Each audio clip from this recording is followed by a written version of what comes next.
मिल ही जाएंगे जो कि धर्म के नाम पर खर्च करने के लिए बहुत दूर भाग जाते हैं। एक गांव में एक सेठ जी रहते थे, तो वे सेठ जी जो रहे पैसा बहुत रहे लेकिन कभी खर्चा नहीं करे, कभी सत्संग होता रहे कहीं सुनने नहीं जाए।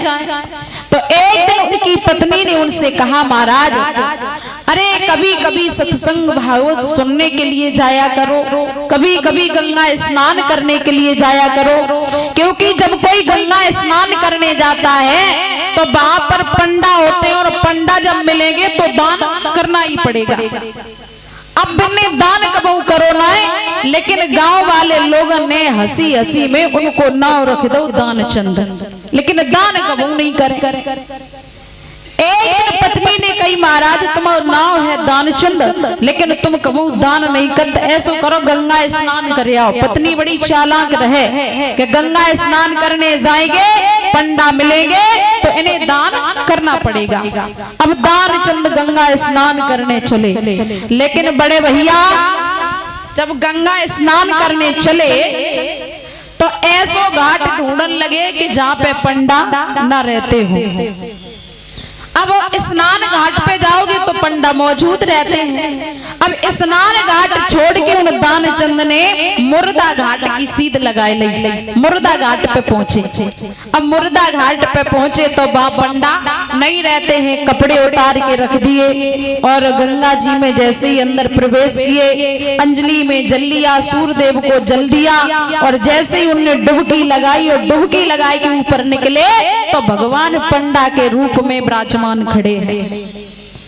स्नान किया, चलने लगे। भगवान बोले, अरे भैया दान तो करके जाओ। दान चंद सोचने लगे, जब दान के पीछे स्नान घाट छोड़ के जब मुर्दा घाट पे आए, लेकिन जब पंडा नहीं यूं पीछो नहीं छोड़ो।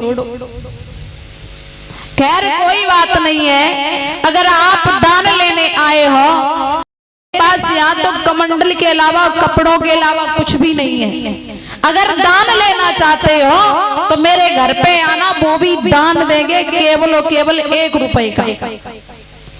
भगवान सोचने लगे, चलो ठीक है, जिसने कभी दान ना किया हो और वो व्यक्ति अगर 1 रुपए का दान करता है तो उसके लिए बहुत ही है, चलो ठीक है। अब दान चंद्र आगे आगे पीछे से भगवान दान चंद जाए के अपने महलों में अंदर प्रवेश कर गए। 1 घंटा हो गई, 2 घंटा हो गए, 3 घंटा हो गए, वे दान चंद अंदर से निकल के नहीं आए। भगवान ने आवाज लगाई, क्या हुआ दान चंद? अरे जो तुमने कहा है वो पैसे दे दो।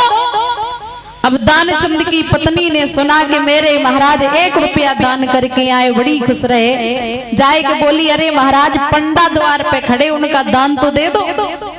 तो पता है दानचंद क्या बोले, जाओ जाकर के पंडा से कह दो कि दानचंद को बुखार आएगा, दानचंद को बुखार आएगा। पत्नी कहने लगी, महाराज ऐसे कैसे कह सकते, तुम तो ठीक ठाक बैठे हो। बोले जाओ कह के आओ। पत्नी गई, बोली महाराज वो गंगा स्नान करने गए थे तो सर्दी लग गई, उन्हें बुखार आएगा। भगवान वापस हो गए। दूसरे दिन प्रभु फिर आ गए, बोले अरे कोई है? दानचंद की पत्नी फिर निकल के आई, बोले 1 रुपया जो तुम्हारे पति दान करके आए वो मेरा दान दिलवा दो। पत्नी बड़ी खुशी खुशी से पति के पास पहुंची, अरे महाराज पंडा वो आज फिर आ गया, दान दे दो ना। तो बता अब की बार दानचंद क्या बोले, अरे जाओ कह करके पंडा से आओ कि दानचंद आज मर गए। दानचंद मर गए। पत्नी बोली जवाब कैसे कह सके, तुम तो ठीक ठाक बैठे हो, 10 रोटी खाई चुके हैं और तुम मर गए, ऐसे कैसे कह सके? बोले जाओ कह के आओ। अब बेचारी पति को आदेश मान के चली, बोली महाराज कल उन्हें बुखार आओ, आज वे मर गए। मर गए? बोले हाँ। तो प्रभु जैसे हटीले बोले ठीक है मर गए तो इनको अंतिम संस्कार करना चाहिए।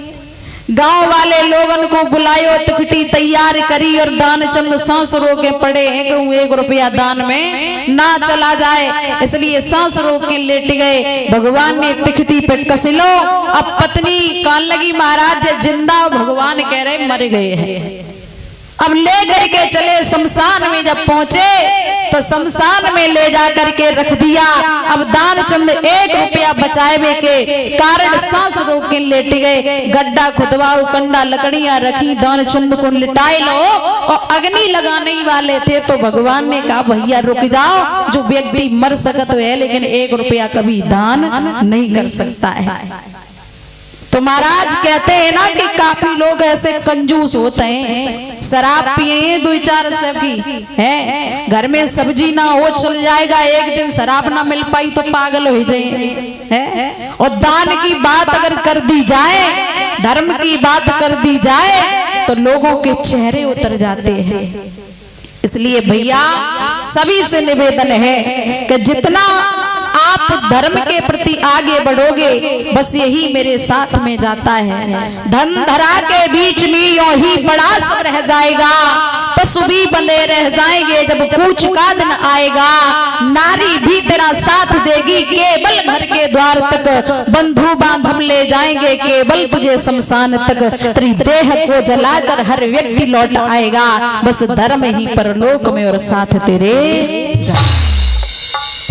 बस धर्म ही मेरे साथ जाता है। इतना सुंदर भगवान ने शरीर बनाया, ये एक दिन शरीर जो है जल करके राख हो जाएगा। मिट्टी की बनी हुई काया मिट्टी में मिल करके समाप्त हो जाएगी। इसलिए जीते जी जो धर्म कर लो वही मेरे साथ में जाता है। हर चीज की गारंटी होती है, हर चीज की गारंटी होती है, लेकिन भगवान ने इतना सुंदर, इतना बड़ा, इतना चौड़ा लंबा शरीर बनाया, लेकिन गारंटी एक